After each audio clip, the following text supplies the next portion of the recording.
This is John Kohler with OKRaw.com. Today I'm with my good friend Jeremy Saffron, and you know, we have a special story to tell you today about this tree that we're looking at. Most people unfortunately never get to see this tree, although this is all the rage according to some people in raw foods. And what we're looking at right here is a cacao pod on the tree. And many people don't know this, but Jeremy actually was the one who introduced cacao into the whole raw foods market. Let's first harvest one of these cacaos, man. I love this. And check it out. So you can see the cacaos lower on the tree, they're still green. These ones are really small, and then now this is a ripe one. Nice, really good, rich color. So here's the cacao we just harvested. So Jeremy, tell us about the cacao and when you learned about it and when you started to introduce it into the raw foods community.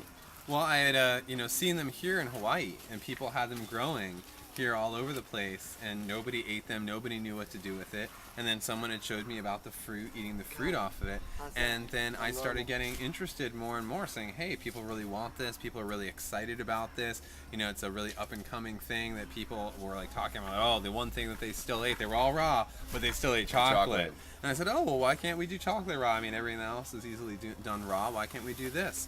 And so I started, finding the beans a little bit here, and then I was looking for a better source, a way to share them with people. And I had gone to the Natural Food Expo, and people were there, and they would have like their displays of like beans. Right. And I'd be I like, remember that, man. Give me the beans. I saw you at that expo, actually. Right. I was like, I don't want the chocolate that you made into something. I just want the raw bean. And I started getting into it and started turning people onto it, and even other raw foodists had come here to the islands, and they had heard about this, and so we started harvesting hundreds of these pods and sharing them with people. And the thing that's beneficial about it is what they call theobromine, which is the plant itself is Theobroma cacao. And the membrane that coats around each of the seeds is a concentrated form of theobromine. And so many people, think about the seed, that the seed has a lot of theobroma to it, but it barely has any at all. In fact, any that there is just the remnant mostly of what's left from what was the fruit that was coated to the outside of it.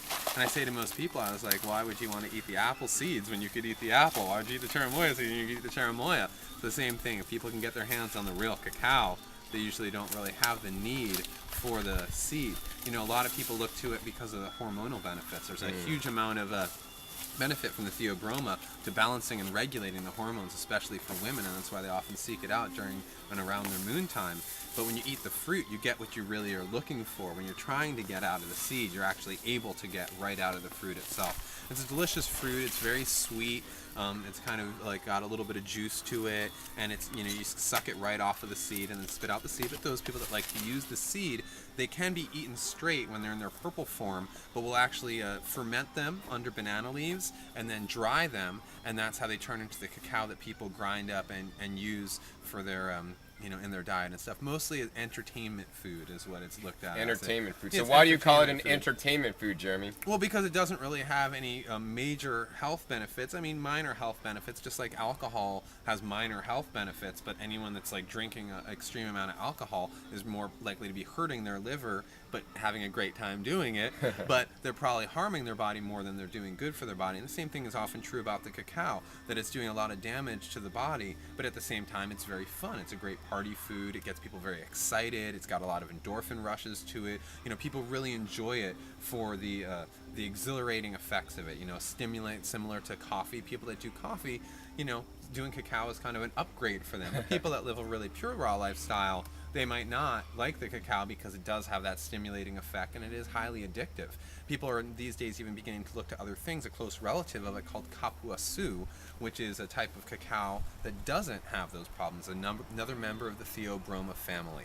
But these are great. They're really fun and great to get into, and the fruit, of course, has no negative side effect, unlike the bean, which does have some effect on the liver and the kidneys and the adrenals in the long run. But in the short run, it's a great thing to get into. So let's maybe open up this let's pod. open it up. So now Jeremy is opening the cacao with a machete, and they're really hard. And there you go. Inside, this is the fruit, the non-edible part. This thing is really rock hard, like think a winter squash hard right here, man. You could barely break that apart. And this is the part that we're going to be sucking off of right here. Oh, and look, this one's sprouting. So sprouted cacao. So basically, we're just sucking off the white, like pithy type, part on there for the nutrients, right? And that has no negative effects. No negative effects, but right. just positive effects. It's just fruit and water and a little bit of theobroma and a little bit of minerals and nutrients. But yeah, very low level kind of a thing. As you can see, there's not a lot of it anyway. Right. Yeah, there's not a lot. It's mostly all seeds. So Jeremy, you know, I know that you found out and educated the raw food community about cacao, but now you rarely eat cacao yourself, right? Is that Rarely, true? yeah. Now, why is that, and what did you find?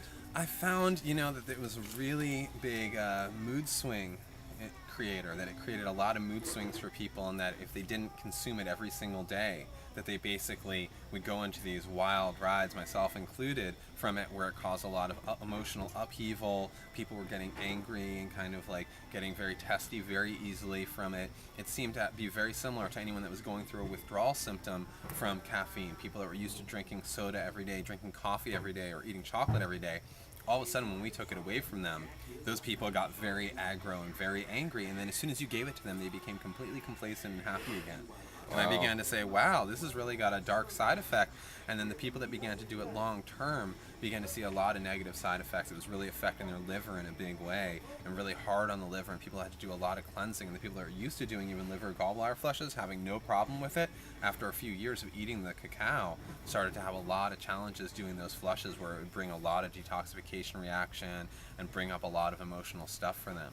So as people more and more got into wondering, hey, why is this? And people began to experiment, more and more people started to write me saying, listen, I've had this exact experience too with the cacao, where, you know, I eat it and people get into these emotional swings and people get addicted to it, where they eat it every day just to feel good. And then as soon as they stop eating it, all of a sudden the world's crashing down around them, and they're angry and yelling, and the slightest little thing sets them off. And I was like, wow, this is pretty extreme. I mean, I understand it's fun in the moment, and that's why, again, I'm not like against cacao in any way, but I wouldn't suggest it as like a health food. I'm saying it's an entertainment food. You get high on it, you have fun, you enjoy your time, and then, you know, you have to understand that the next day you might be a little hungover. You might have to make the choice to not indulge yourself in it again and again every single day to perpetuate that, but might be say, oh, okay, that was a fun time last night, and today I maybe should take to myself because I might be a little edgy and, you know, don't want to get in any arguments. So you know, that's really mostly what I was finding about it. But then, you know, as I began to do a lot more scientific research with people, I was seeing people that eventually had done it to the extreme, had eaten a lot of it, that they were all of a sudden losing like a lot of energy, that their adrenals were really getting burnt affected, out, right? Completely burnt out from doing it for too long. So I began to avoid it more and more. I mean, I always found carob a better flavor, and when I really eat the things with cacao from like a clean palate and taste it, things that are made with it, it's not like it tastes any better, but it's that the second bite is better. And I had to say, well, why is the first bite? Because the first bite, anything I really love, when I eat the best mango, it's the first bite that matters. Yeah, it's the first bite in any fruit that you're just like, wow, that just like took me there, and I'll eat the rest of it and enjoy it. But that first bite connected me to it. But cacao was the opposite. I ate cacao and I was like, but then I'd eat a second bite, and then I'd want more, and then more, and then more. And I noticed, wow, you could consume just about as much as you had there. In fact, people eat the entire thing of cacao without ever thinking a thing of it. And that's because of its addictive principle. That's because the body all of a sudden, you know, is got this thing that's like stimulating it, and so people get very caught up about it, and they do it to too much of an extreme. And so I began to say, hey, listen, maybe this is something to be a little more cautious with than, you know, most of our regular foods. I never had that experience from mangoes. And mangoes, interestingly enough, also are one of the few other foods that have the endorphin rush in your brain, just like the cacao creates. Wow. So for people that are coming down off of a cacao addiction, mangoes Eat are mangoes. excellent thing to get into, dried or fresh. Wow. Eat mangoes, not cacao. So, so I would consider, you know, cacao, the nibs or the seeds, a recreational drug. Exactly. I mean, and it should be used as such. If you want, if you know, you need to stay up late one night to get your homework done. You know, right? Cacao is probably a better thing than Jote Cola. That's right. Exactly. You're driving on the highway. You got to stay up late. Going out to a party. Yeah. You know, this might be the good choice. But I think you know, I think in raw foods now it's just being overused. I mean, it's almost in every recipe book, and some people say that you should eat it every day, and it's a superfood. And what do you think, man? Think it's a superfood? I don't think so at all. No, I mean, in the sense of sure, like as a stimulant, it's super stimulating. But I mean, I don't think that it's a health providing food. As far as most of the other superfoods that we talk about, whether it be, you know, spirulina or bee pollen or shilajit or things like that, those are very healing. They have great benefits to people's health. Whereas this doesn't really have much health benefit. There's a lot more detriment to it. But the entertainment value is high. But the health value is kind of low. I see. You know, not to say it doesn't have any. It has some health value, but the detriment outweighs any health value that it has. Sure. So one of the health values that they often say is it's high in minerals and antioxidants. So what would Right. you say I would about that? Well, I mean, from my experience of it, it doesn't seem that nutrient dense at all compared to something like spirulina or sea vegetables or wheatgrass that are super, super high in nutrients. This doesn't even come close. And compared to something like blueberries or even strawberries, or goji berries, something that you can eat so many of that you eventually get this like a flushing, like a niacin flush in your cheeks and stuff. And you can tell there's so many antioxidants in it. It's actually, you can feel it working. No matter how many cacao beans you eat, you won't ever get that sensation. You might get like, wow, but you won't ever get like a cleansing reaction or a healing reaction from it. And that's one of the ways that we can tell. And people, promoting this as a health food, feeding it to children and telling people that have illnesses to eat this. And it's actually a known carcinogen, raw or cooked. It's known to cause cancer in animals. And so most of the research that's been done with so many things out there, people say, oh, this was tested on mice or tested on cats or on animals. A lot of things are tested on animals, and that's how they make their claim, oh, it's so healthy. But they can also say, hey, that's a claim as why it's unhealthy. And if we look at dogs and look at cats, if we fed this, actually, we should probably pick them up off the ground. There's dogs right here. Right, exactly. We don't want to leave these around for the dogs to eat. And what would happen if the dogs ate it? The dogs usually die. Yeah. Dogs get very sick. Most animals, in fact, funny that you say we should pick them up, but the dog won't eat it. The dog knows better. The animals know not to eat this, that this isn't actually food. So one of the few foods that when you're walking through the jungle, you'll see the entire pile of them on the ground. On the ground. Nobody's eating them. No one's eating them. Right. There's one type of rat.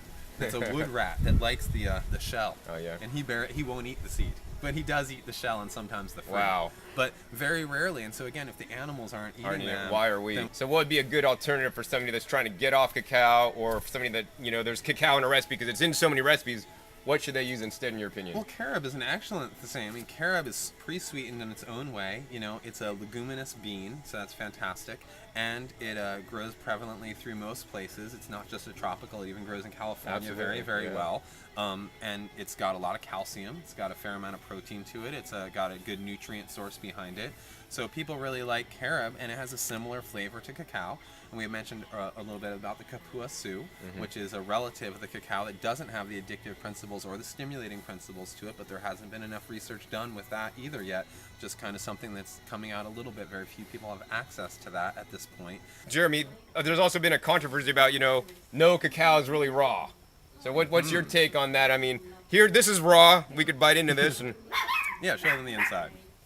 It's oh, purple. man, check out that.